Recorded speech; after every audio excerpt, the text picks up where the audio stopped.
Hello বন্ধুরা, আমি দীপালি। আবার একটা ছোট্ট নতুন ব্লগ ভিডিও নিয়ে আসলাম। এটা হচ্ছে বিটুর জন্মদিনে এর দিন। সে তাকে স্কুলে ছেড়ে দিয়ে এসে স্নান সেরে পুজো সেরে আমি একদম রান্নায় পৌঁছে গেছি, কারণ তাকে রান্না সেরে স্কুলে আনতে যাব। তো তার এখন মর্নিং স্কুল চলছে, তো ঝটপট করে রান্না করে সেরে নিয়ে একটু পুজো দিতেও যাব মন্দিরে। দেখো এখানে সমস্ত রকমের আমার কাটাকুটি হয়ে গেছে। বেগুন ভাজা চলছে, এক পাশে ডাল, এক পাশে সবজি বসিয়ে দিয়েছি, কারণ সেদিন ছিল সোমবার, তার জন্য সামান্য নিরামিষই আয়োজন।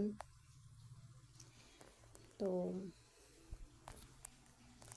দেখো সমস্তটাই আমার রান্না হয়ে গেছে।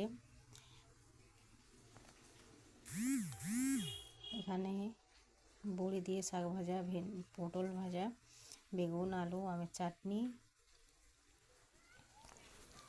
দেখো রান্না শেষে বেরোবো, স্নান টান সেরে দুপুরে খাওয়ারের জন্য বসিয়ে দিয়েছি। দেখো সে গুনতি করছে যে কত রকমের আয়োজন করেছে আমার জন্য, আজকে আমার স্পেশাল দিনের জন্য।